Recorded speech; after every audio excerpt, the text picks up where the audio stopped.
Olá, eu sou o Francisco Pinto Balsemão.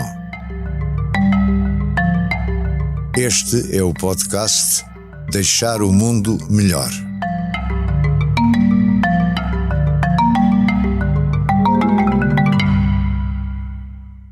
Senhor Presidente, meu caro José Maria Neves, meu querido amigo, é um grande prazer que o recebo aqui nos estúdios da empresa e que vamos ter o prazer de o ouvir e de aprender consigo neste podcast, cujo título geral, como sabe, é Deixar o Mundo um pouco melhor, mas eu vou também fazer outras perguntas não diretamente relacionadas com o título. E a primeira é, a sua infância é em Cabo Verde. Sim, eu nasci no interior da Ilha de Santiago, em Santa Catarina, cresci lá, fiz os meus estudos primários e Constou-me que queria ir para o seminário da aula. Sim, quando eu saí do ensino primário, fiz a 4ª classe, queria ir para o seminário. Só não fui Por vocação? Por vocação na altura, eu queria ser padre. Eu queria, sobretudo, ajudar as pessoas. Havia muita pobreza à minha volta, uma grande escassez de água e queria ajudar. E pensei que padre seria uma forma de ajudar as pessoas mais pobres, mas não, infelizmente não pude ir porque sou filho de uma mãe solteira. E na altura os critérios eram mais rígidos para a igreja. Aí havia um critério negando filhos de mãe solteira. Sim, inacreditável. E então não pude ir para o seminário e felizmente nesse ano o governo decidiu abrir uma secção do Liceu Adriano Moreira em Santa Catarina, e aí pude iniciar os meus estudos liceais, que depois concluí na cidade da Praia. E depois disso foi para o Brasil? Antes ainda fiquei em Cabo Verde uns 2 anos a dar aulas no ciclo preparatório. E que aulas é que dava? Eu dava aulas de matemática no ciclo preparatório. Depois vim para Coimbra fazer Direito. Eu queria fazer Direito, era o curso que eu queria fazer, e entretanto... E veio para Coimbra quanto tempo? Coimbra fiquei menos de 1 ano. Para Coimbra para fazer Direito, comecei a fazer Direito na Universidade de Coimbra. Entretanto, o então primeiro-ministro Pedro Pires praticamente me intimou para ir ao Brasil fazer o curso de Administração e em Coimbra na Universidade amigos, de São Paulo. Outras pessoas? Sim, em Coimbra conheci muitas pessoas. Tem alguns nomes que se lhe recorde? Eu lembro-me dos meus professores na altura. Tinha o Vital Moreira, tinha o Gomes Canutilho, que eram referências na altura em termos de direito constitucional, e conheci vários cabo-verdianos de outras ilhas e conheci também pessoas das outras ex-colónias portuguesas. Mas vai para o Brasil porquê? O Brasil foi a insistência do então primeiro-ministro Pedro Pires. A influência do então primeiro-ministro Pedro Pires? Ele tinha conseguido bolsas do governo brasileiro para a Fundação Getúlio Vargas. Que é uma excelente fundação. Que era uma excelente escola. Ele estava à procura dessas bolsas havia muitos anos, não estava a conseguir, e conseguiu esse ano e disse, não, acho que deve ir fazer essa formação. E vive quanto tempo no Brasil? Eu fiquei quase 5 anos no Brasil, no período riquíssimo da vida. Em São Paulo? Em São Paulo.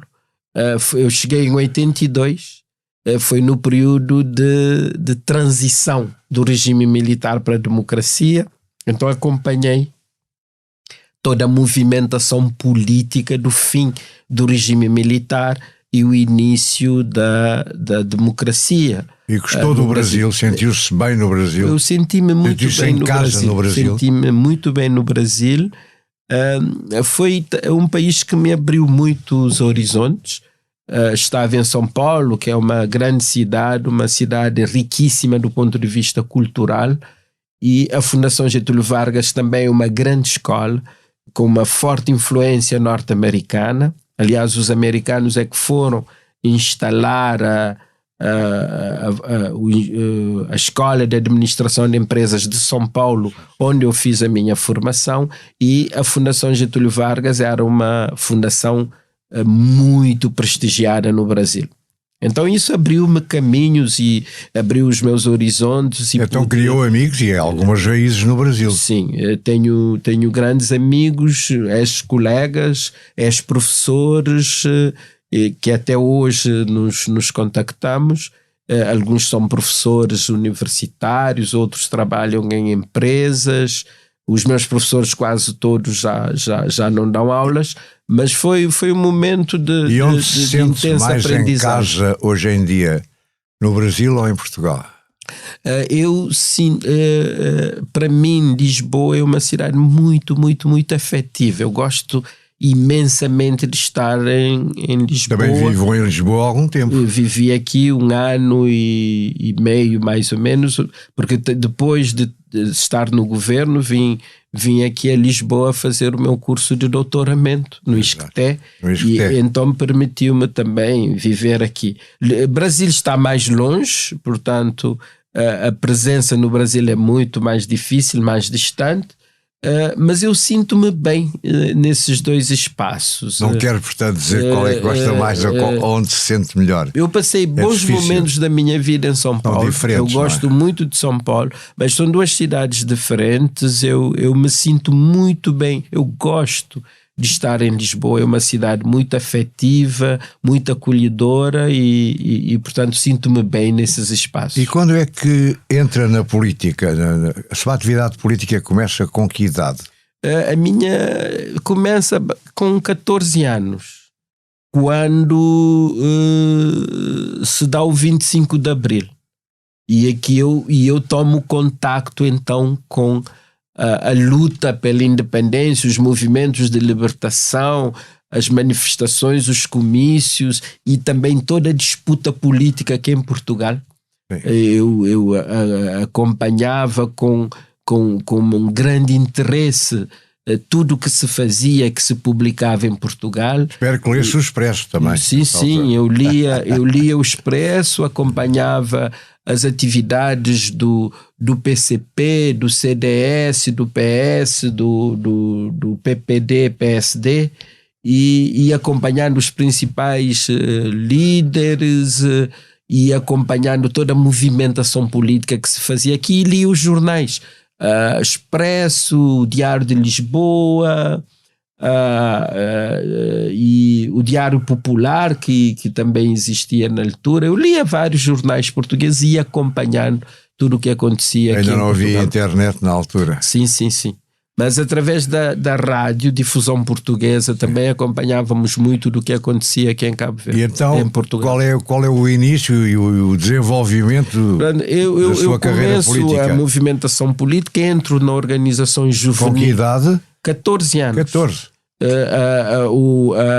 A organização juvenil do partido, do PAIGC, Partido da Independência, e a partir daí fui exercendo várias funções até ir estudar várias funções na organização juvenil, organizações estudantis, sempre com grande agitação política, participando ativamente no debate. Mas quando está no Brasil, por exemplo, a sua atividade política diminui, não é?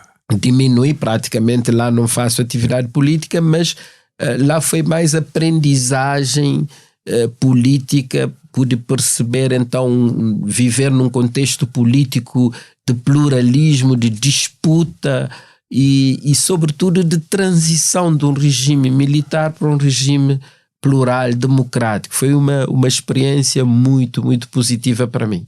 Mas voltando a Cabo Verde, quando é que tem o seu primeiro cargo político eleito, em termos O meu primeiro cargo político eleito, não nas estruturas partidárias, porque lá já tinha exercido alguns cargos políticos, foi em 1996. Fui eleito deputado pelo Círculo Eleitoral de Santa Catarina, de onde sou natural. E foi o meu primeiro cargo político. E teve uma experiência parlamentar, portanto. Tive uma experiência parlamentar. Lá no Parlamento fui presidente da Comissão Especializada da Administração Pública, Poder Local e Desenvolvimento Regional, e depois assumi as funções de vice-presidente do Parlamento. E em 2000 candidatei-me a presidente da Câmara Municipal de Santa Catarina, ganhei as eleições. Um ano depois de ter ganho essas eleições, ganhei as eleições internas no partido e ganhei as legislativas e passei a primeiro-ministro de Cabo Verde. Os cargos que exerceu, quer como parlamentar, quer como autarca, quer como membro do governo, quer como primeiro-ministro, quer agora como presidente da República, eu sei que é difícil responder. Qual é aquele em que se sente mais você próprio? Em que acha que pode dar mais? Em que acha e que lhe deu mais prazer também, não é? E veja, deu-me um enorme prazer ser presidente de Câmara do meu município. Sim. Eu senti-me quase que realizado, percebi-me a fazer coisas para melhorar a vida dos meus conterrâneos.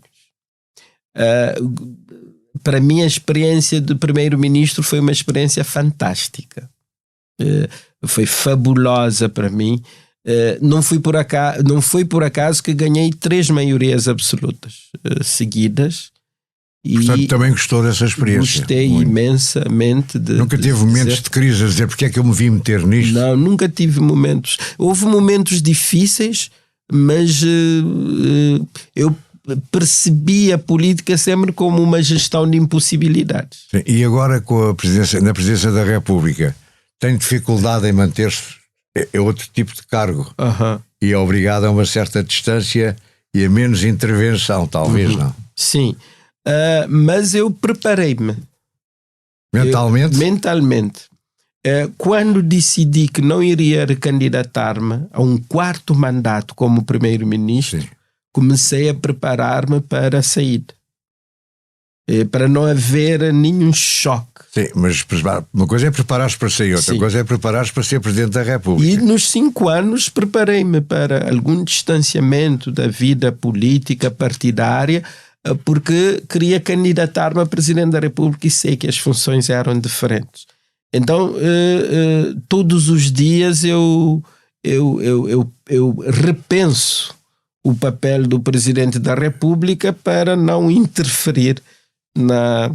E consegue? Eu acho que sim. O que é que diz o atual Primeiro-Ministro? Não, nós temos excelentes relações. Temos excelentes relações de trabalho e acho que o facto de ter sido Primeiro-Ministro durante 15 anos, eu entendo o Primeiro-Ministro antes de me falar sobre determinadas questões da vida política do país. Acha que ao atual Presidente da República de Portugal, Marcelo Rebelo de Sousa, faz falta não ter sido Primeiro-Ministro?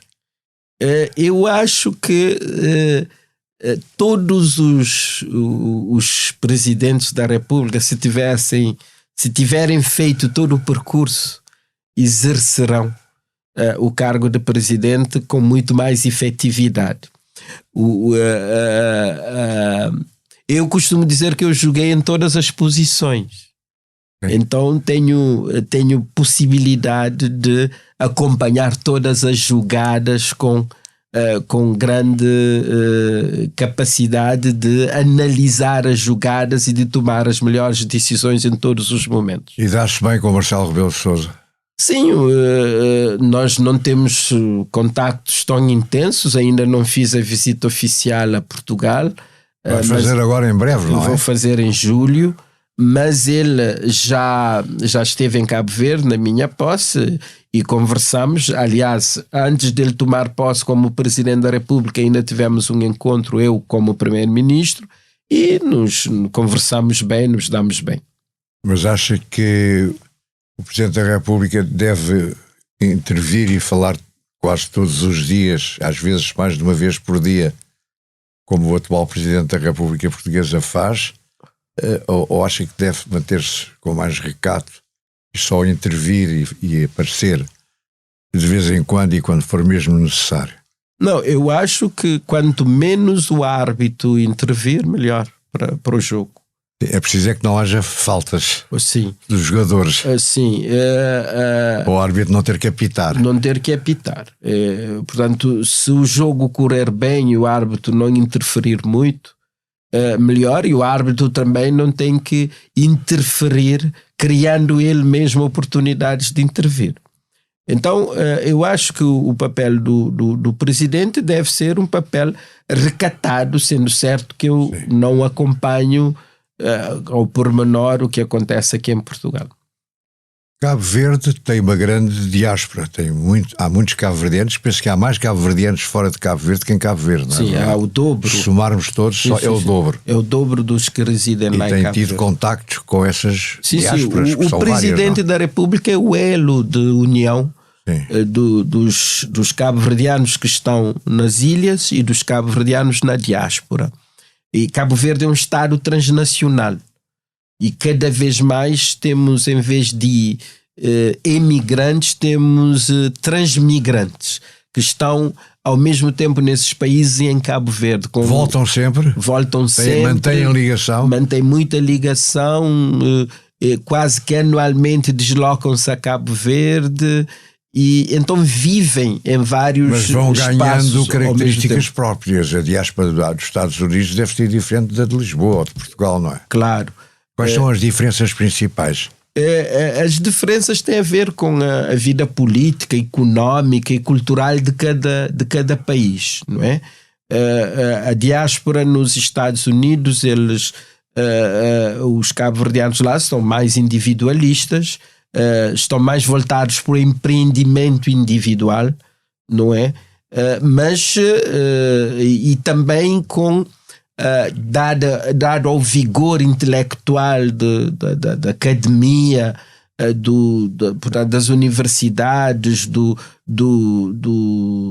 mercado, etc., nos Estados Unidos, é uma diáspora muito aberta, muito dada ao empreendimento económico, social, cultural e influi muito no desenvolvimento de Cabo Verde.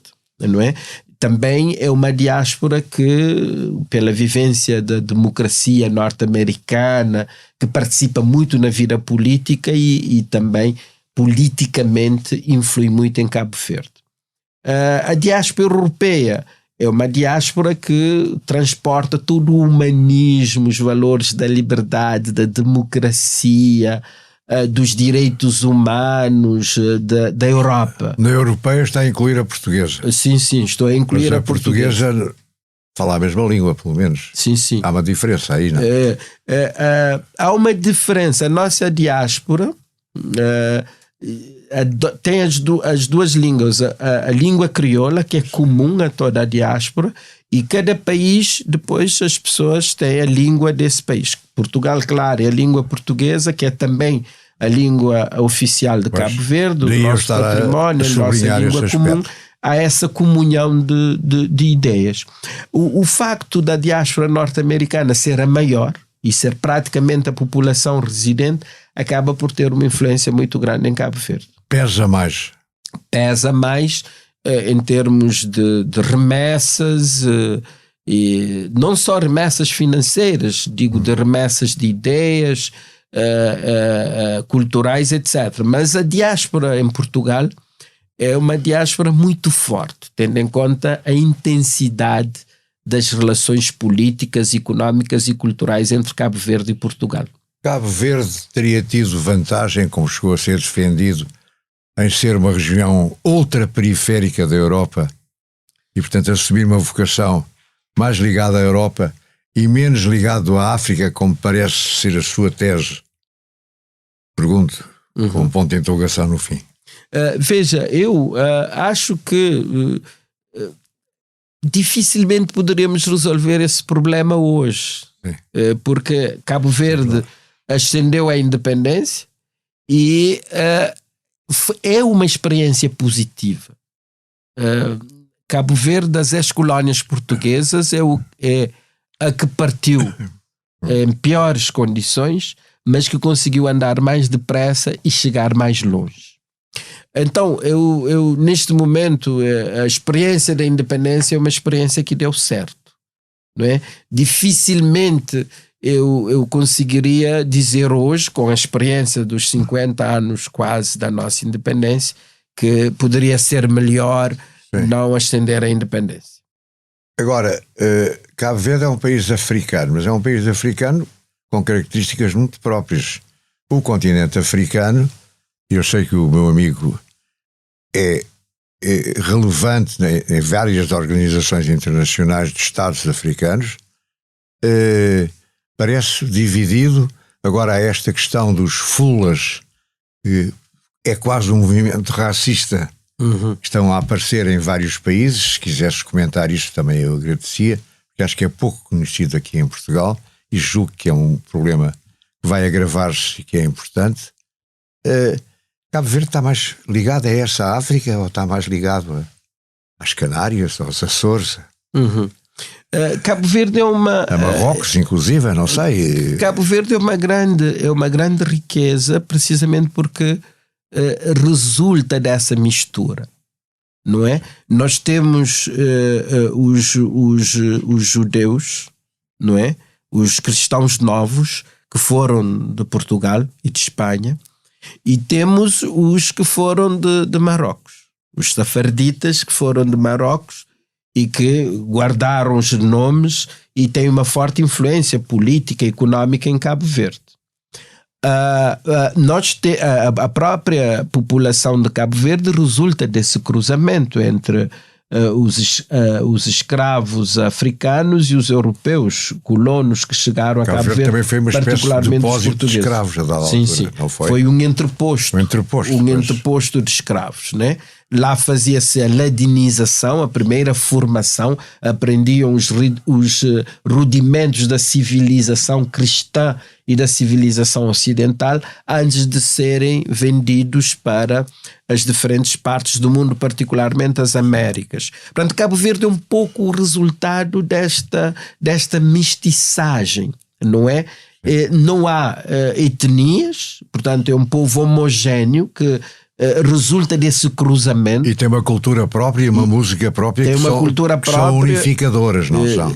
Nasce a criolização em Cabo Verde. O processo de criolização começa-se em Cabo Verde. Cabo Verde é uma nação crioula, a primeira nação crioula do mundo, que depois espalha-se pelas diferentes partes do mundo. E nesse aspecto há diferença, claro, de Cabo Verde em relação a toda a costa ocidental africana, e a civilização cabo-verdiana é essencialmente uma civilização judaico-cristã. E é claro que a nossa ligação com Portugal durante mais de 500 anos acaba por moldar as instituições económicas e políticas de Cabo Verde. Aliás, o sistema de governo é idêntico ao sistema português, e toda a vida económica e cultural está muito ligada à Europa e a Portugal. Pela nossa localização geográfica, e nós estamos lá no continente africano, mas mantemos essa ligação com os diferentes espaços, particularmente a Europa, com a qual temos uma parceria especial com a União Europeia. Na região há essa movimentação Estamos a falar da África Ocidental. Da África Ocidental, sim. Então, da África Ocidental. Na região há os fulas, que é um povo, não é? Que é um povo que tem língua e cultura próprias. Tem uma língua própria, né? E tem uma cultura própria, e os fulas estão em vários países da região, não é? Estão em vários países. E têm o poder em vários países. Sim, e têm poder económico. E político também. E neste momento estão a conquistar o poder político. E há a Nigéria, o Níger, Gâmbia, e Senegal, Guiné-Bissau, e há uma grande também interligação entre os fulas dos diferentes países. E, portanto, há todo um esforço para que possam ascender ao poder nos diferentes países. E são racistas? Não sei se podemos dizer que são racistas. É claro que defendem a força, o poder e o prestígio de uma determinada etnia, que é a etnia Fula. Isso é um problema para a África?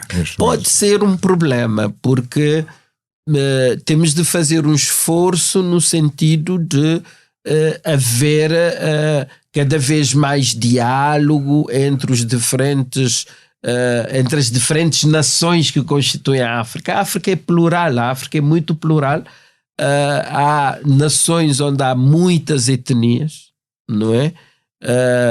E então é preciso que se preste muito atenção a esses aspectos. Veja-se o que aconteceu no Ruanda e no Burundi, entre Hutus e Tutsis, que levou ao genocídio e a graves problemas nesses dois países. Portanto, é preciso sempre muita cautela nesses aspectos. Há o problema das fronteiras, há o problema desses diferentes grupos que residem em vários países e que é preciso algum equilíbrio, muita inteligência para não degenerarmos em conflitos étnicos e em problemas entre países e dentro dos diferentes países.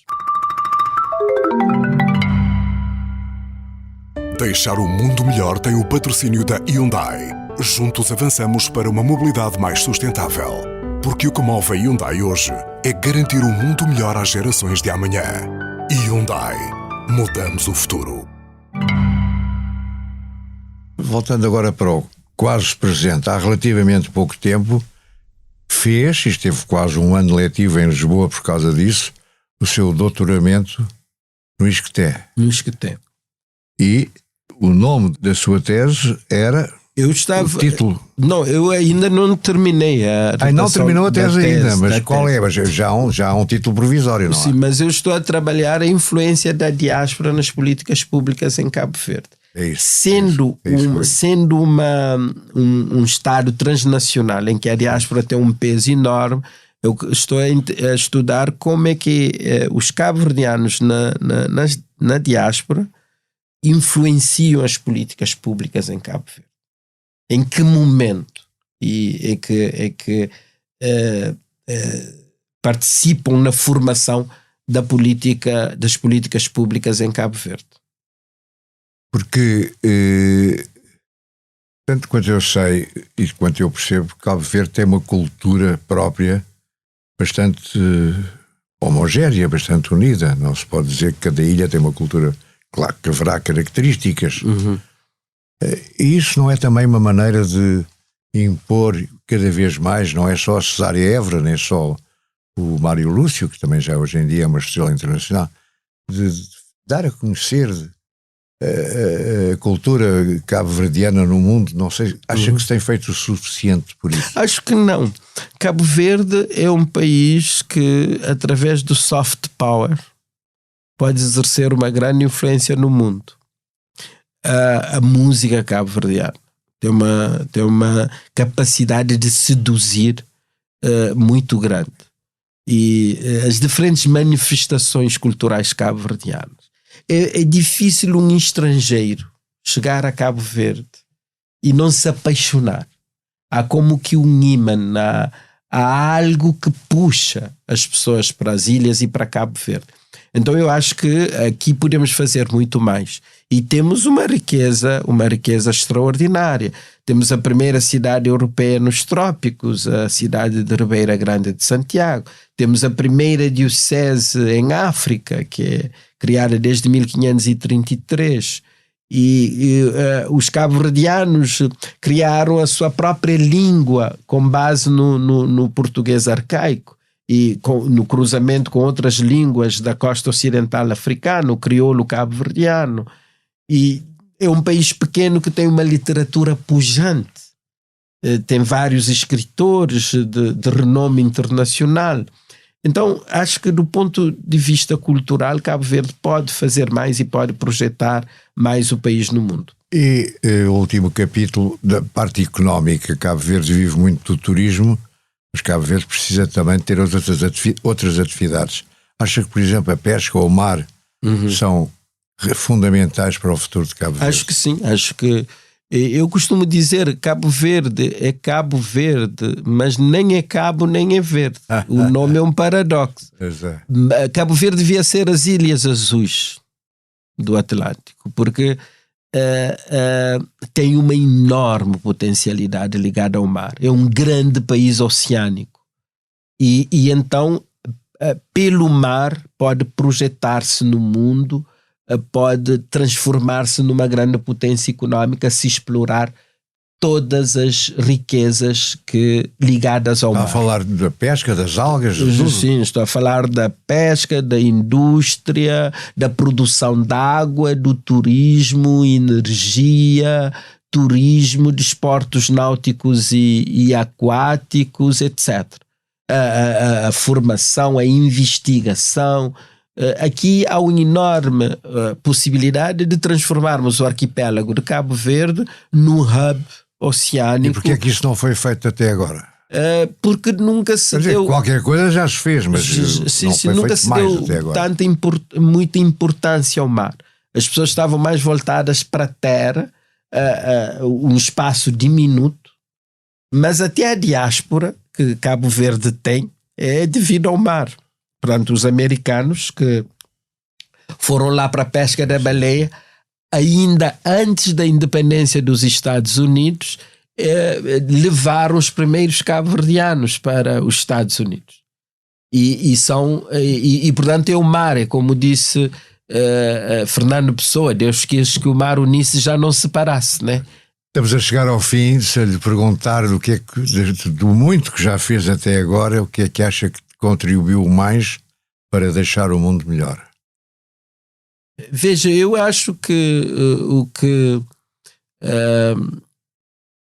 mais o que eu contribuí, eu acho que foi duas coisas essenciais. A primeira é a consolidação da democracia e da afirmação de Cabo Verde como um Estado de Direito. Eu costumo dizer, este é um país de sólida liberdade. A segunda questão é a modernização do país. A modernização institucional, a modernização das infraestruturas económicas para criar as bases para um desenvolvimento durável de Cabo Verde. Acho que é uma boa conclusão. Muito obrigado. Obrigado pela oportunidade. Penso que foi muito interessante. Foi uma boa conversa. Deixar o Mundo Melhor é um podcast de Francisco Pinto Balsemão com música original de Luís Tinoco. A sonoplastia de Joana Beleza e João Luís Amorim. O vídeo e a edição de José Seduvim Pinto, Carlos Paes e Ruben Tiago Pereira. Transcrição de Joana Henriques e apoio à edição de Manuela Goxa Soares. Imagem gráfica de Marco Grieco. Produção de Margarida Gil.